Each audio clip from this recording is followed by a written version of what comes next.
My wife Lacey was in a car crash in April of 2020.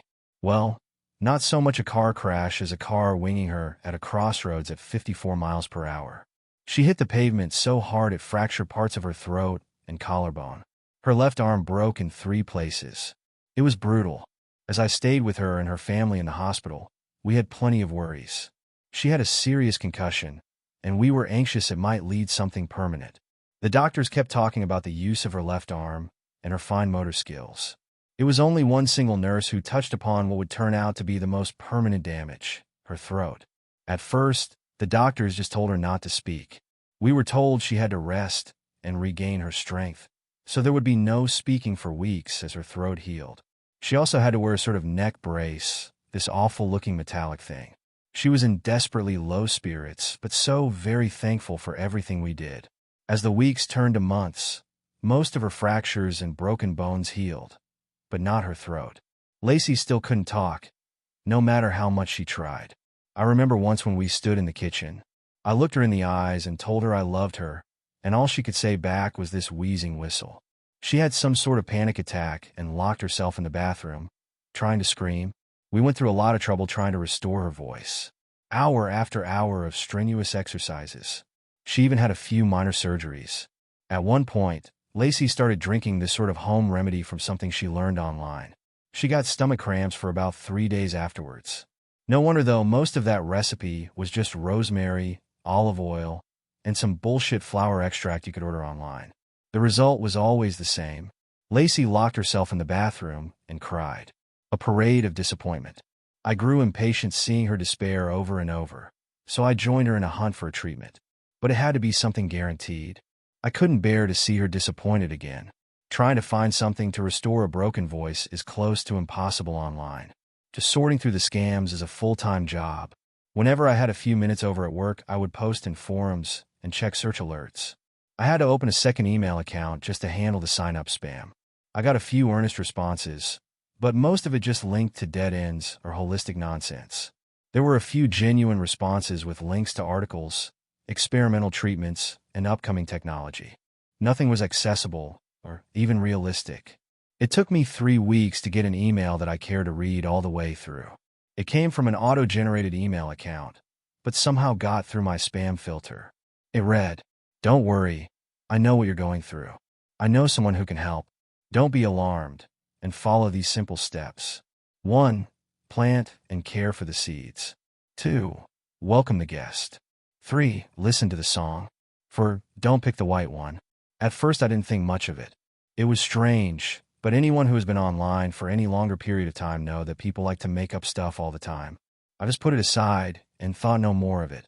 That is, until 3 days later, when there was a small white envelope dropped on our doorstep. Inside, there was an unmarked package of seeds. I considered flushing them down the toilet, but I couldn't. The bathroom door was locked. Again, Lacey was crying.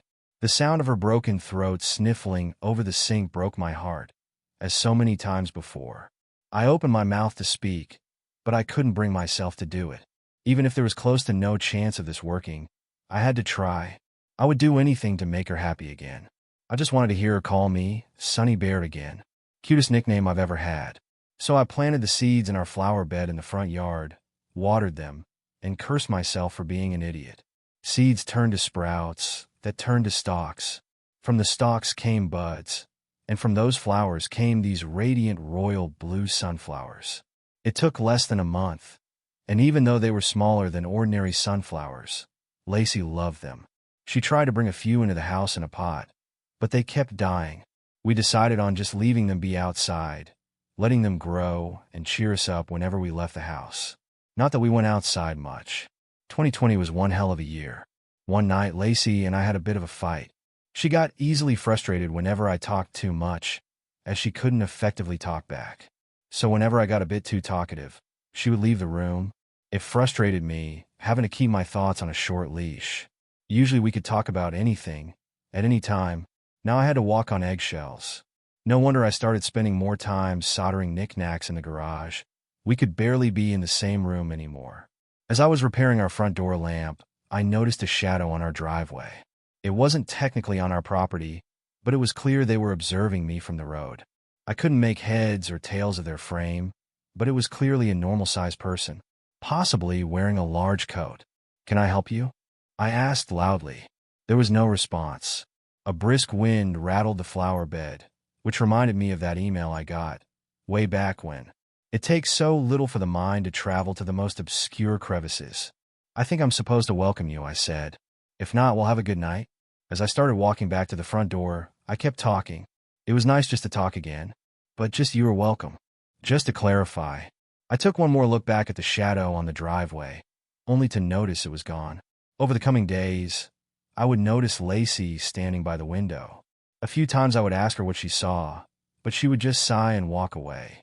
Soon, I just stopped asking. Several times a day, she would stand by the front door or look out the window. Every time, she'd look in the same direction as where I'd seen that shadow of a person standing in the driveway. And yet, there was nothing there. Not that I saw. It was by now we'd started sleeping in separate beds.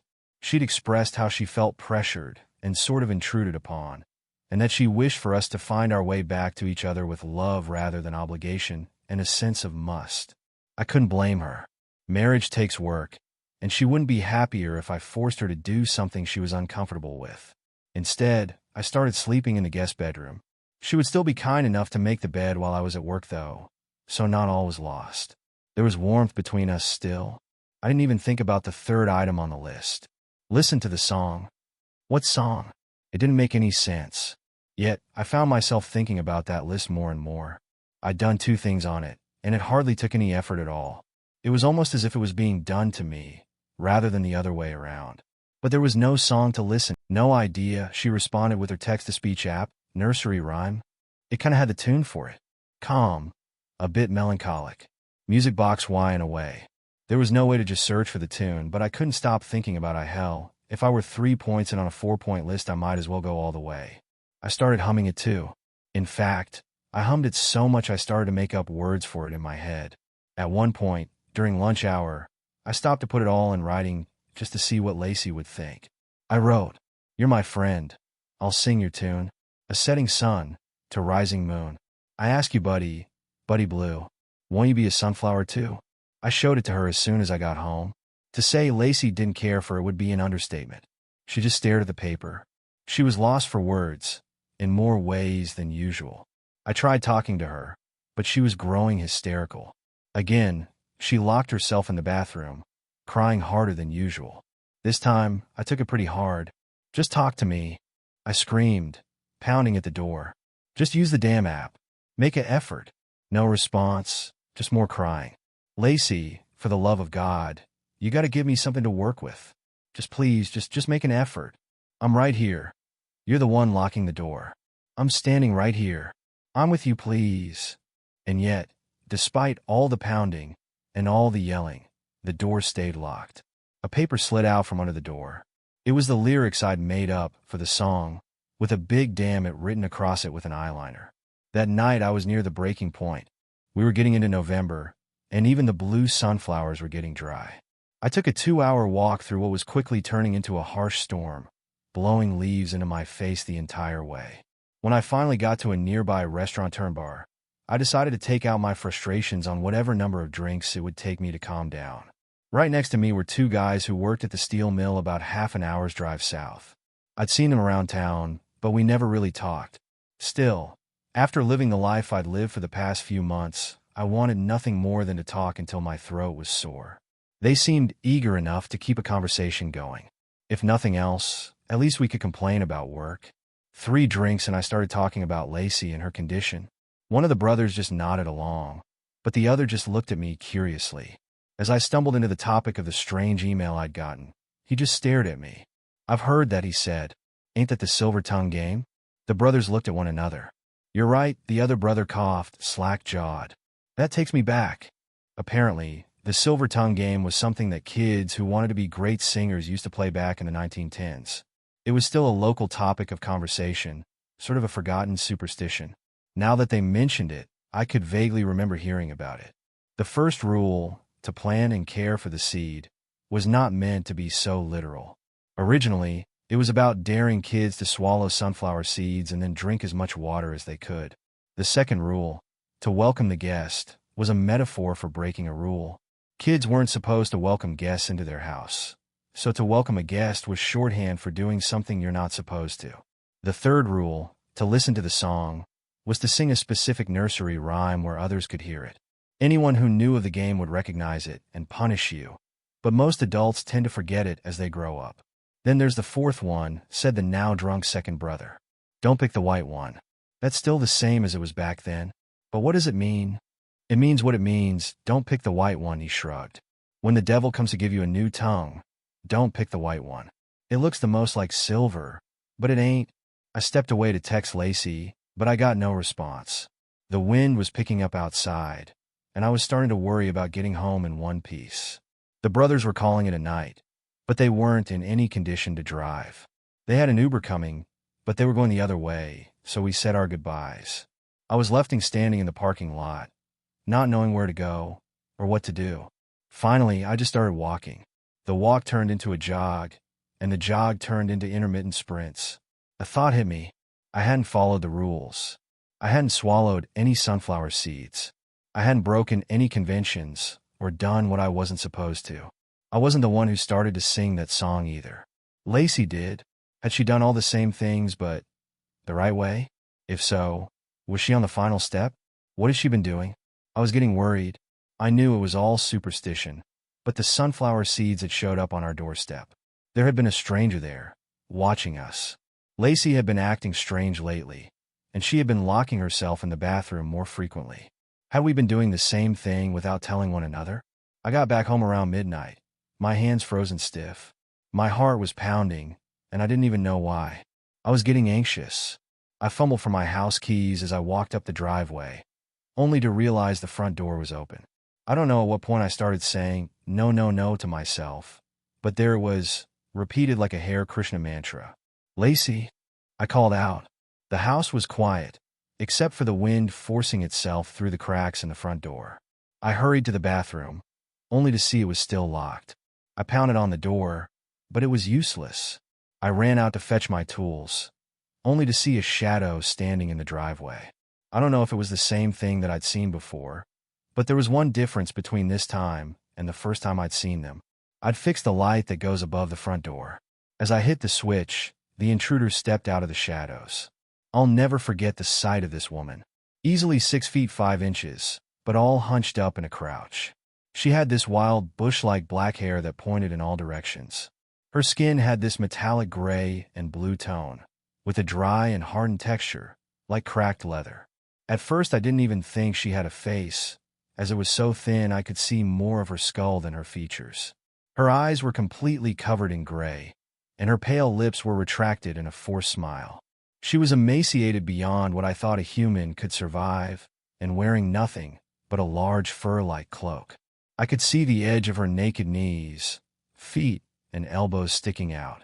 There was something on the inside of her cloak. Tongues? No, my mantra continued.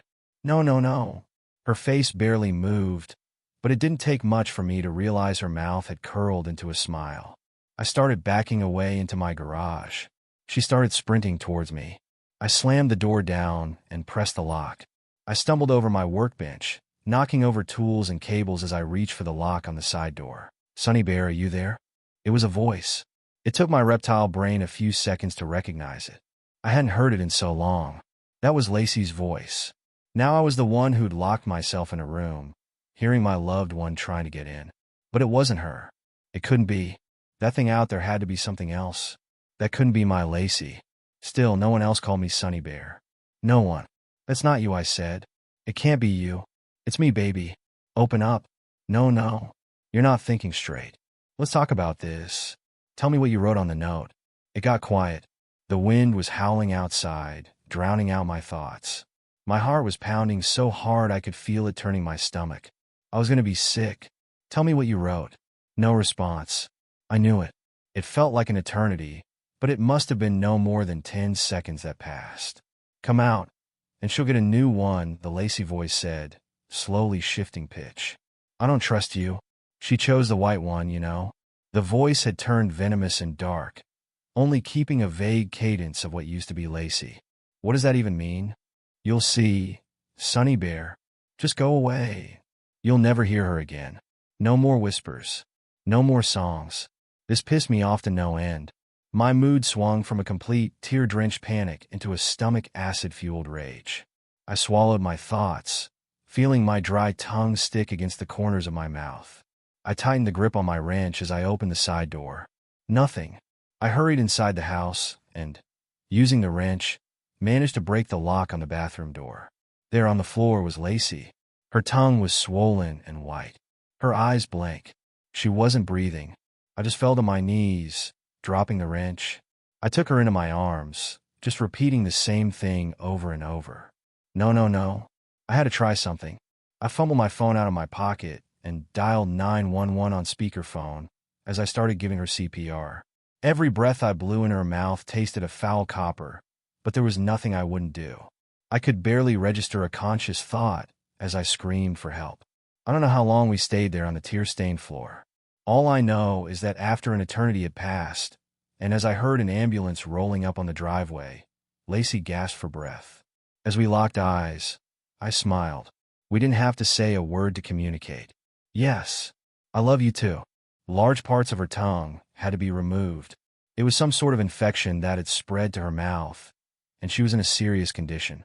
Her blood levels were all over the place. Still, she eventually recovered. Today, Lacey's throat is fine. She still can't talk, but we're doing better. The trauma is there, but she's seeing a regular therapist and working through her diagnosed PTSD. Still, I'm not sure I trust the therapist. Dr. Jane gives me some creepy vibes. Lacey and I are doing fine. There are so many things that can be said without words, and when the need rises, we've started to adapt to new tools and tricks. White bars on the fridge for good morning greetings. Just mouthing, I love you as I leave for work. An earnest smile when I get back home. As I suspected, Lacey had been following the same rules as I had, but she had a bit more context. She'd ordered the same type of sunflower that kids used to eat the seeds off of back in 1910, the obscure Tomskog sunflower that she'd bought from a collector. As for the second rule of doing something she wasn't supposed to, she'd started smoking in the bathroom. And the song, well, I didn't know what it meant. Singing it in front of me was part of the game. The only problem was the fourth rule, not to pick the white one. Recently, I had the courage to ask her about what really happened that night, why she chose the white one, and why she allowed herself to be tricked. It was in the rules not to pick it, after all, so how could she fall for it? That's the trick, Lacey told me. They're all white.